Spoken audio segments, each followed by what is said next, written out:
No último vídeo aqui do canal, eu falei sobre 3 ações de estatais baratas. As ações eram Eletrobras, Sanepar e Copel. Aí no vídeo eu mencionei que eu achava uma delas mais interessante e outra mais barata. E nesse vídeo eu vou explicar mais a fundo a minha opinião sobre essas empresas, de acordo com alguns critérios aqui, mas antes eu queria saber a sua opinião. Fala aí, qual delas você tem em carteira? Qual que é a melhor empresa? Na sua opinião, qual que você acha que está mais barata? Deixa aqui nos comentários quais ações do setor elétrico, saneamento, setor de utilities em geral que você acha mais interessante nesse momento. Eu sou Badu Vieira para mais um vídeo aqui do Valor em Ação. Se você é novo aqui no canal, seja muito bem-vindo ou bem-vinda. Postamos vídeos aqui praticamente todos os dias sobre ações, fundos imobiliários, investimentos em geral. E se você gosta desse tipo de conteúdo, eu peço muito encarecidamente que você deixe seu like nesse vídeo, se inscreva aqui no canal e ative o sininho das notificações para você não perder os próximos vídeos, beleza? Isso aí me motiva demais a seguir produzindo conteúdo aqui e ainda de quebra ajuda o YouTube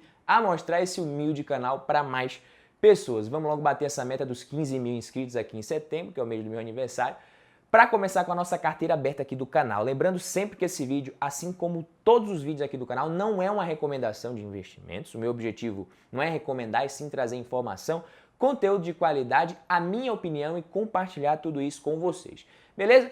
E é o seguinte, ó, sempre que eu vou analisar determinado ativo e a possibilidade de colocar na minha carteira ou não, eu observo a relação entre risco e retorno que esse ativo me traz. Por exemplo, existe um título de renda fixa do Tesouro IPCA+, que me paga a inflação mais uma taxa pré-fixada. E um fundo imobiliário, por exemplo, de logística, que me paga um rendimento mensal e que, por ter imóveis de qualidade, também me dá a possibilidade de ter o meu patrimônio sendo reajustado pela inflação ao longo do tempo. Se o Tesouro IPCA+, me paga IPCA mais 5%, eu não vou comprar cotas de um fundo por um preço que signifique receber um yield de 5% ao ano. Eu vou exigir um prêmio maior e esse prêmio depende da qualidade do fundo, obviamente.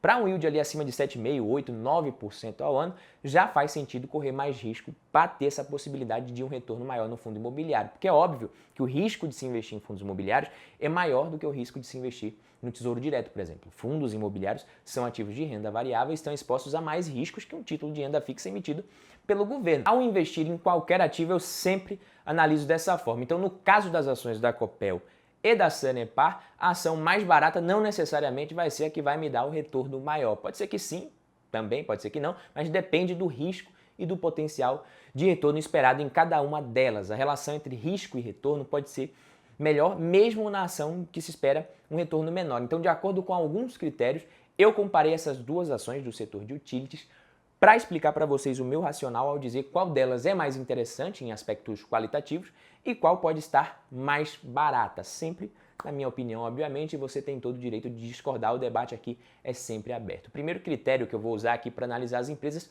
são as margens. Margem bruta, margem EBITDA, margem líquida. E comparando, a gente percebe que a Sanepar vence segundo esses critérios. Ambas possuem boas margens, na minha opinião, mas a Sanepar levou vantagem nas três. Margem bruta de 60%, margem EBITDA de 41,7% e margem líquida de 21,09%. O próximo critério é rentabilidade. E analisando em conjunto os indicadores de rentabilidade dessas empresas, a Copel ganha em praticamente todos, ROI de 17,45%, ROA quase empatados, com a Sanepar ganhando, mas o ROIC da Copel na frente, mas quase empatados também. Só que o ROI, a rentabilidade para o acionista, pesando mais aqui na disputa, né? A Copel levou a melhor. Vai lembrar que a gente teve, de certa forma, algum não recorrente nos indicadores de ambas. Os indicadores da Copel acabaram sendo mais beneficiados positivamente pelos não recorrentes, mas analisando de forma subjetiva, tanto o crescimento quanto as minhas perspectivas futuras com relação à rentabilidade de ambas as empresas ali, eu considerei que a Copel se saiu melhor.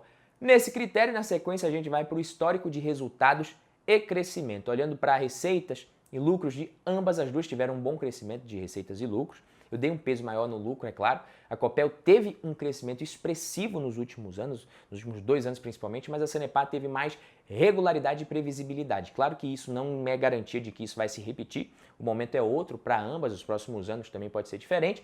Esse é um fator que todo investidor deveria observar para determinar se vai investir ou não em uma empresa, principalmente se tratando de pagadoras de dividendos, uma vez que isso dá noção a respeito do potencial de crescimento desses dividendos da empresa. Obviamente, é difícil que uma empresa sustente dividendos ali, bons dividendos, se as receitas e lucros não apresentam crescimento. A Copel cresceu muito de 2018 para cá, Mas como eu disse, né, os não recorrentes pesaram mais para ela do que para a Sanepar nesse período, e além disso a Sanepar vem passando por um momento bem difícil desde 2019, a crise hídrica, e mesmo assim vem provando ser uma empresa bem resiliente. Então nesse quesito, histórico de resultados e crescimento, eu vou dar ponto para Sanepar. Não dá para analisar só número ali friamente, a gente tem que ver a conjuntura atual das empresas também. Laninha castigando muito o estado do Paraná, região sudeste, e consequentemente a Sanepar. A Copel também é impactada pela crise hídrica, a gente sabe, mas em menor proporção por enquanto. O endividamento de ambas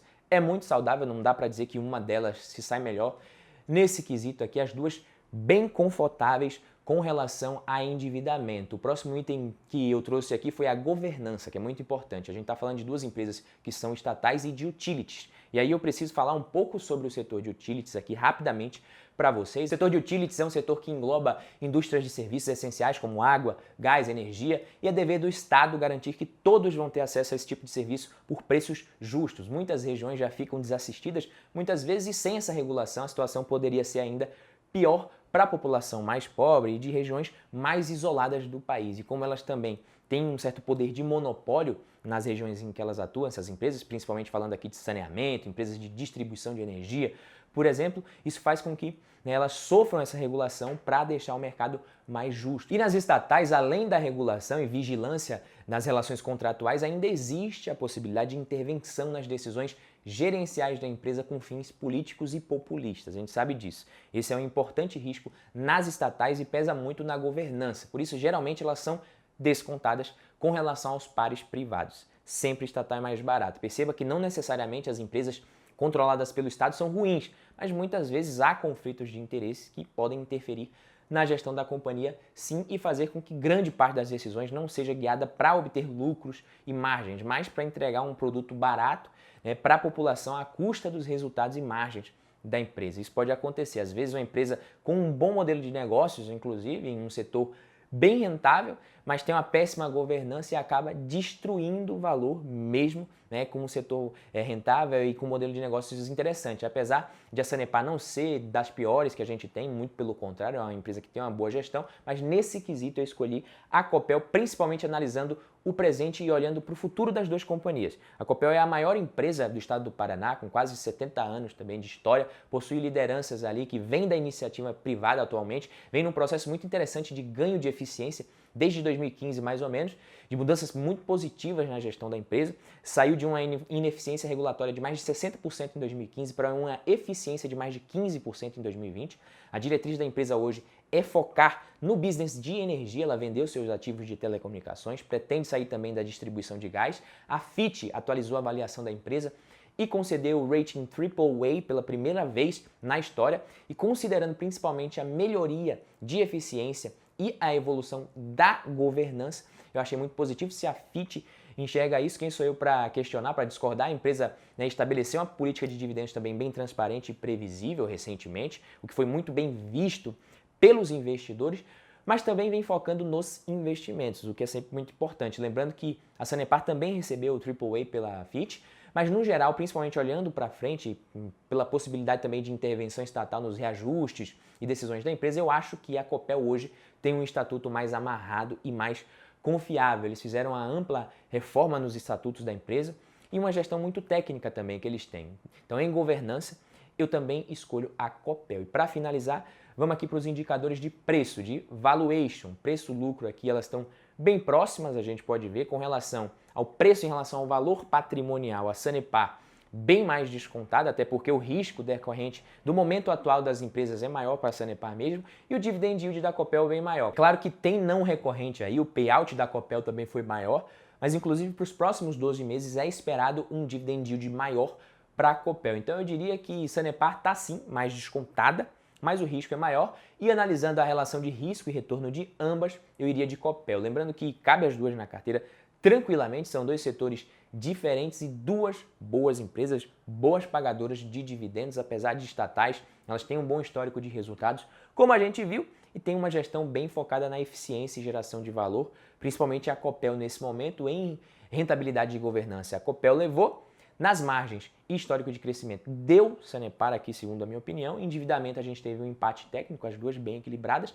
E no quesito preço, a Sanepar mais descontada, mas a Copel com a relação de risco e retorno melhor, na minha opinião. Então é o seguinte, como eu disse, né, a Copel no momento é uma empresa mais redonda, mais interessante até, e menos arriscada.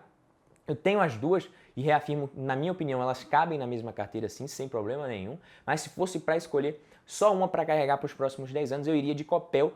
Obviamente que levando em consideração o preço atual, né? Se a Sanepar ficar ainda mais barata ou a Copel ficar bem mais cara, aí eu teria talvez outra opinião, teria que, né, reavaliar. Resumindo, para a gente não ficar em cima do muro aqui, Sanepar mais barata, entre aspas, e mais arriscada também nesse momento, Copel mais interessante do ponto de vista de risco e retorno. E lembrando mais uma vez que esse vídeo não é uma recomendação de investimentos. Meus queridos amigos, vou ficando por aqui, vejo você no próximo vídeo. Valeu, papai, tamo junto!